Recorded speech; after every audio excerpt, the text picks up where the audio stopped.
Welcome back to the Shem Sigri Preaches YouTube channel.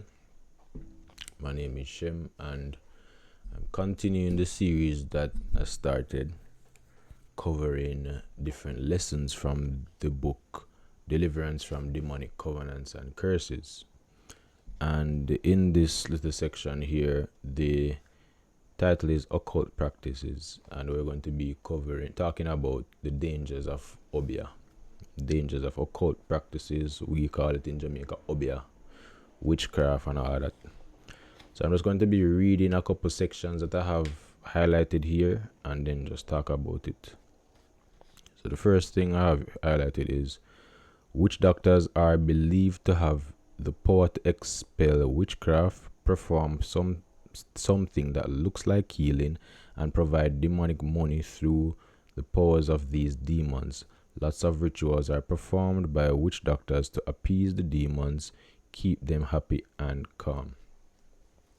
So in Jamaica, in a lot of Caribbean, African people of African descent, we have this culture of Obeah, culture of practicing Obeah and going to Obeah man and Obeah woman for healing, for protection, for all sorts of things. And you have to be careful about this. You have to avoid this. Not even be careful, you need to avoid this.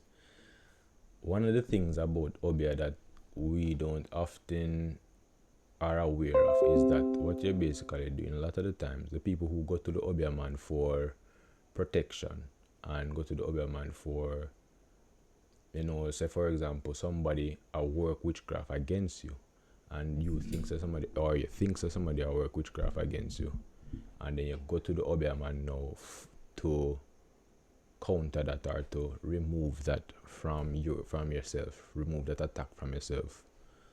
What we don't know, what we realize is that what we're often doing is we are exchanging one spirit for another, and that is what's happening in the process of you going to the Obeah man. So somebody work witchcraft against you, say for example, they work witchcraft against you to make boils come up on your skin. You go to the Obeah man now, and what the Obeah man are going to do is simply exchange one demon for another. So the demon where they have access to you, if you make boils go up on your skin, I go remove himself basically, and then make a stronger demon now get access to you, where that demon they probably a couple months down the line are going to end up mad you out or end up make you lose your life. So that is the aspect of the danger of Obeah and engaging in Obeah that we don't really recognize and understand. Next section that I'm going to be reading. Some witch doctors use their powers to achieve unimaginable acts of wickedness. For example, some witch doctors have used their powers to cause many women to remain pregnant for up to 24 months as a form of punishment to the woman or her family. Many people consult with witch doctors for their own evil purposes, such as desiring some wicked act to be performed on someone who has wronged them. It could even be a simple case of greed, coveting the possession of others, or envying the progress or achievement of others. Many people have been driven to insanity or death as a result of such evil services. And I think that this is one of the reasons why God said in Exodus chapter 22, verse 18, God gave a command, thou shalt not suffer a witch to live. Me personally, I believe one of the reasons why God gave this command, suffer not a witch to live, or thou shalt not allow a witch to live, is because of what witchcraft do to people. Like Reverend Solomon is saying that, imagine because of where Obeah man, somebody go to a Obeah man about you, or you're wrong a Obeah man in some way, this Obeah man are gonna make you pregnant for 24 months. Just imagine the agony and imagine the pain of something like that. Obeah man can work witchcraft against you, send curses against you, we are gonna make you go insane, and some of them can eventually make you end up either unaliving yourself or whatever you're engaging in because of the insanity make you lose your life. I think that's one of the reasons why God put in the commandments, suffer not a witch to live, because of how horrible it is for another human being to lose control of themselves, another human being to be afflicted by forces that they not even can see, forces that they're not even aware of. And this is why God was so adamant in the Old Testament. God was so adamant that the children of Israel would stay away from engaging in practices and engaging in worship of the gods of the Canaanites around the children of Israel. So God always tell them, say, yo, don't worship them false gods. Yeah. Why is that? Because it's even in the book of, what was that book again? The book of Amos. I was studying the book of Amos recently. And you realize that, yo, the standard of God, the God of the Bible, Yahweh, versus the standard of these other gods is two different things. So when you're worshiping the God of the Bible, when you're worshiping Yahweh, He has a standard where Him not gonna allow certain things to happen. Him not gonna allow you to engage in certain things. Him not gonna allow you to engage in certain evil acts. Him not gonna allow you to live a lifestyle that is going to either cause harm to you or cause harm to other people. Those other gods now, come on G, them don't have the same standard of righteousness and holiness like Yahweh. So when you find out, so the children of Israel start engaging worshiping those other gods like Baal and Ashtaroth and all them other one there, what was happening is that those other Molech as well, those other gods have a different standard now where them allow their worshippers to engage in evil acts. So those demonic gods like Molech have a standard where child sacrifice is allowed. Those other gods have a standard where oppression of the poor is allowed, and that was a big issue in the book of Amos, where because the children of Israel were going after other gods and worshiping other gods, and because they were servicing those other gods in the temples and giving sacrifice to those other gods in the temples, because of what Jeroboam led the nation of Israel to do, it resulted in a lot of injustice against the poor, and injustice against the weak and those who can't defend themselves in the nation of Israel. And the leaders now become corrupt, and there's a bag of different things happen. So this is the difference between worshiping the God of the Bible and worshiping these other false gods, is that the standard of righteousness, the standard of holiness is different. So when worshiping the God of the Bible, Yahweh, certain things you're not gonna engage in, certain things will happen to people for disadvantage them and hurt them, not gonna happen, and him not gonna have a standard where allow that to happen. While when you're engaging in worship and service in these other false gods now, these things are more allowed.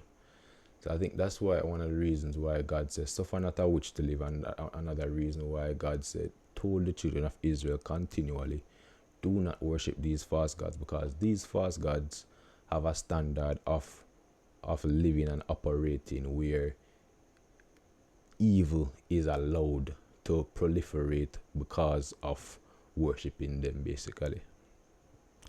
So when them Obeah man now and them worship these false gods and them get power from these false gods, these demons, them I use these powers to, even if it seem like say some good will come out that in terms of when you go to the Obeah man, like enough Jamaican people, them go Obeah man for get off a case. For example, you know somebody in your family who have a case for go before the court, and them afraid say them are gonna end up at jail. So you got the Obeah man or the Obeah woman, and you do your bath or you get a ring to protect you from the judgment that you're supposed to get from the courts. In you doing that now, you don't know what kind of spirits you invite for yourself, you know. And there's a scripture in is it Leviticus? Yeah, Leviticus. There's a scripture in Leviticus chapter 19, verse 31 that says, "Regard not them that have familiar spirits. Don't go to them. Don't engage in nothing with them. Regard not them that have familiar spirits, neither seek after wizards or Obeah man or Obeah woman to be defiled by them. I am the Lord your God." That's that little section there, to be defiled by them. You see, just your act of going to the Obeah man and going to the Obeah woman is a means of you being defiled. You're not even, so you might not even go there go do nothing. You might go there go follow somebody. Just your act of going into that place give access for demons come upon you. And people don't know these things when I go to Obeah one. But worse now, if you actually go there and I get help, quote unquote help from them, and I take them potions and them whatever for them rub up and whatever remedy them tell you for do. And you have to know as well that it's an initiation process, as we were talking about in the last video, witchcraft initiation. You see the fact of, if you recognize it, you know, when you go to the Obeah man, he might go tell you, say, go and go buy this, go and go buy that. The Obeah woman shall go tell you, say, go and go get this, go and go get that. That act of you going and following those instructions is the initiation process. And as soon as you do those things, you open yourself up to demonic forces. And this is a danger of Obeah that we don't understand. So even if you go to the Obeah man or the Obeah woman for somebody else, even if you go to the Obeah man or the Obeah woman for quote unquote help somebody in your family or help yourself out of a bad situation, or you go to the Obeah man or the Obeah woman for, you know, people we don't like and make something happen to people we don't like, it's just by the act of you following their instructions. So them tell us, say, you go buy 6 eggs and go get a jug of water from the river and go buy this oil at the pharmacy and that oil at the pharmacy. Just by you following those instructions of doing that, one, going to the place first and foremost, you get defiled by demons, meaning them have access to you. And then two, now you following these instructions, you basically initiate yourself into being open to witchcraft attack and demonic attack. So, dangers of Obeah. Here is another common example. 2 people are involved in a conflict over a plot of land. I'm sure enough of that happened in Jamaica as well. One of them would consult a witch doctor saying, "I need you to get rid of this other man so that this property of land will be mine. The witch doctor will then proceed to give his quote unquote client a charm, some physical form of voodoo that will be used to send the client's opponent to an early grave." And this is why God talk about the suffer not a witch to live, because you kill people, send people to an early grave when God never ordained for that person to die at that time. My father's power was beyond that of a witch doctor. He also had the power to kill at will. He had been known to reduce a person in his right mind to a state of insanity with just a wink of his eyes. So Reverend Solomon is giving his testimony and talking about the powers where his father have as a witch doctor or fetish priest in the village. One of the things that I was talking about it today too, one of the things I want to understand is, see, a lot of them people away, you see walk up and down and you call them mad. A lot of people we see in mental institutions, a lot of the time is a demon. Either them get possessed or them get attacked in some way through witchcraft. And we don't recognize this as much as we should. when you see people get, some of the people them we are see in a mental institution, some of the people we are see end up on the roadside, enough of them are demons cause them to end up push by them end up either them do something to open themselves up to possession, or people work witchcraft upon them, work Obeah upon them, and them end up lose them sanity. And I'm talking from experience. So I know if you fact say enough of the people you see end up at Bellevue, end up at Ward 21, enough of them and are just the stresses of life and whatever the doctors are saying, and just give them pills. And even in the giving the pills, what a lot of these pills will do is suppress the demon them and suppress the activity of the demon them for a while. But the person probably still possessed, the person probably still oppressed by the demon. And this is a disservice that happens to a lot of people in Jamaica who end up in either in mental institutions or on the roadside. In spite of all these, and contrary to the usual pattern or custom among his kind, he had only one wife. So Reverend Solomon is talking about his father, and he's saying that earlier in the chapter he was saying that many witch doctors have several wives. So after, what would happen is when women would come to these witch doctors or Obeah man them, they would end up them come to the Obeah man for consultation, and somehow the Obeah man will end up convince them to become them wife, and some or force them to become them wives. And a lot of the times these women even have husband already, as what Reverend Solomon is going to say now, what his father did. So he had only one wife, which is Reverend Solomon's mother, whom he forcefully took from her rightful husband. Due to my father's known and feared personality, my mother's lawful husband could not openly protest the unfair loss of his wife. The dangers of Obeah. You see, it might not even do nothing, just that reputation we have. But Reverend Solomon literally say him have a reputation for make people go insane. Him have a reputation for even be able to kill people with the blink of an eye. So you can imagine that now. You see that happen to a man take away your wife, your lawfully wedded wife, and you can't do nothing because you know so this man will come and kill you. And some Christians will say, oh, the power of God is more powerful than what them Obeah do, what them Obeah work here do, which is right. But guess what? In the first part of the local section, yeah, Reverend Solomon says something very important in the book. He writes, witch doctors and fetish priests control the emotions of people by introducing fear into their hearts, thereby keeping them tied down in bondage and terror. A lot of Christians, don't really have what it takes to stand up against a Obeah man. A lot of Christians don't have the knowledge, and a lot of Christians don't have the spiritual life, the personal altar, and the spiritual disciplines, and a lot of Christians would be fearful to go up against a Obeah man. So yes, there is power in, and Reverend Solomon even writes it in a section. He writes that demonic rituals, initiations, hexes, and verbal curses can all be broken through the blood of Jesus, and that is absolutely right.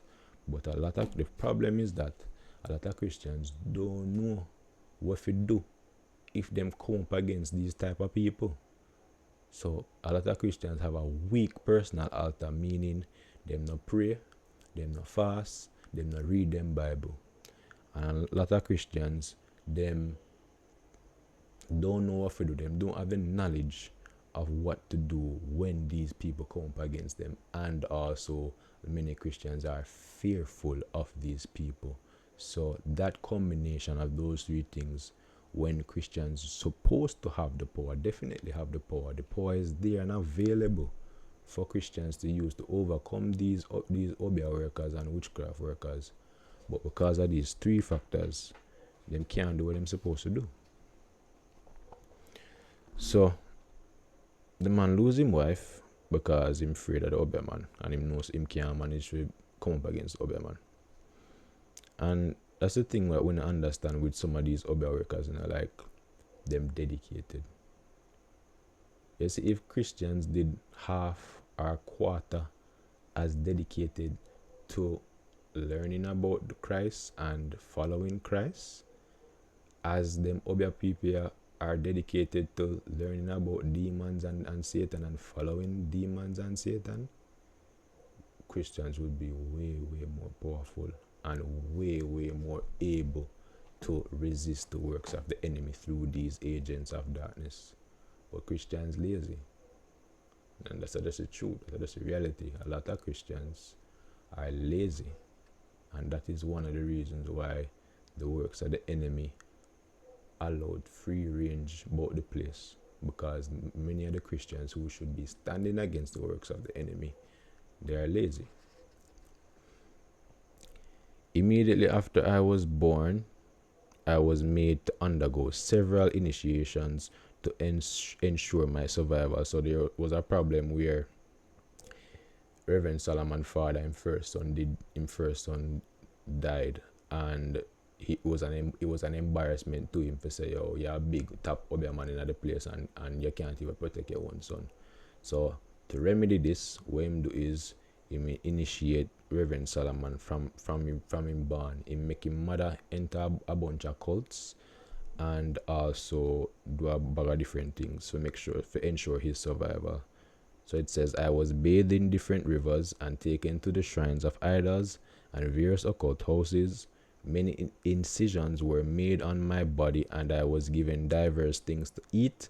I also had to drink several mixtures of strange concoctions. Somehow, carrying a picnic or Obeah man, some people, Jamaicans carrying a picnic or Obeah man, carry picnic or Obeah woman for drink certain things and rub up certain things on them, thinking say it go fix what go on with them, when in reality you just open them up to demons. So Reverend Solomon father did a number of things to ensure that he would survive, because he never want the shame of losing another child, and the village people they must say, yo, you're a top Obeah man and you can't protect your one pitney. Last section I'm going to be reading now is, however, there was a strange practice within our family. At the time, we did not consider it strange, and this was that in spite of all these evil works, so Reverend Solomon, in the paragraph before this, him talk about how he was the one who had the duty to pour palm oil upon the satanic idol shrine at the back of him yard, and all of the sacrifices and rituals when him father used to do, and people are come to him father or give him father different animals for sacrifice and bag of things, you see me? So him say, now we were strong in spite of all these evil works. We were strong and active religious Christians. We were strong and active religious Christians. My father lived a religious Christian life and never missed any church service or function. This was both hypocritical and amazing to me, because all my father's juju or voodoo and occult activities, because of my father's. Yeah. Baba was dedicated. Baba is an African word for father. Baba was a dedicated church member par excellence and renowned ceremonial Christian. He ensured that all members of his family were always present at every service in the local Orthodox church, and that all prayers and creeds were religiously memorized and recited whenever necessary. However, immediately after the Sunday service, we would head for a nearby prominent fetish market to buy the fetish materials or Obeah materials needed for the demonic worship of idols. Every morning, as a ritual, my father would first worship Satan, and then he would pray like a Christian with all his children. So even in the man being a Obeah man, him still was a more faithful Christian than enough of the Christian them out there nowadays. Even in the man being a Obeah man, him still was a more faithful Christian than enough of the Christian them. And that is something that we have to learn, the fact that just like in Job chapter 1, when the sons of God presented themselves before God, who was there in the midst? Satan was there in the midst. Satan was there in the midst. Let me find it and read it. It says, Job chapter 1 verse 6, Now there was a day when the sons of God came to present themselves before the Lord, and Satan came also among them. And the Lord said unto Satan, Whence comest thou? Then Satan answered the Lord and said, From going to and fro in the earth, and from walking up and down in it. Don't believe say them Obeah people in a God church. Don't believe say them witches and them warlocks are in a church too. No for them infiltrate churches. As a matter of fact, one of the things that they like to do the most is to infiltrate churches, especially churches where them see little power are going from the church, them see little dedication are going in that church there for pray and them see little thing are going in that church there where them are come against them, really are fight and are come against the kingdom of darkness. Satan loves sending people them for infiltrate churches so him can do the damage from the inside. And we have to be aware of these things. We have to be wise to these things. They can literally be in a church and people are walk up there in the church. Now I ask you, tell me, I tell you, you can be in a church and people in the church are send word curses to people while them in the church service. I send curses to people while them in the church service. So you have to look out at your eye and you have to be able to recognize these things. And the problem, one of the biggest problems is as God said, my people are destroyed for lack of knowledge. We don't have the knowledge and we don't know how to identify these things when they're in an operation. You have people at God church and them are Obeah worker, and while them in the church, them are work Obeah upon the church members too. So we need to learn how to identify these things, and we need to learn the dangers of Obeah. So avoid it. And the thing about this is, like Reverend Solomon said in the early part that I read, he might never even have a choice. Like him father bathed him in different rivers. Him father carry him to different shrines and idols. Him father make him eat certain things and drink certain things. He might never even have a choice. And from him born, him refer to it as a faulty foundation in the book. From him born, him have a faulty foundation as a result of the family where him did born in. And the practices where him grandfather and him father teach him and make him engage in. And some of us as well, we have that faulty foundation too. We have family members, grandparents and parents who engage in these things, and because of what them engage in, we have been opened up, the doors have been opened to cause demons to have access to us based on what our grandparents and our parents have done. So this is another thing that we need to learn as Christians as well, that the things them generations before us have done, they have consequences, and a lot of the time we are the ones who are suffering because of the consequences of what they have done. Somehow we have grandparents who got the Obeah woman for a woman which she never like, and then because she do that, she probably in the ritual she probably dedicate her grandpicking them to the demon and not even know. And then you come now and you reach certain age and demon attack you and everybody I wonder what going. And enough of them things happen to we as young people. And we have to learn what go on. We have to renounce certain things. We have to denounce certain things. We have to learn how to renounce and denounce certain things, reject them and break certain covenants and contracts. So yeah, I try to keep it under 30 minutes. So you're fearfully and you're wonderfully made. I hope you learned something from this. God bless you.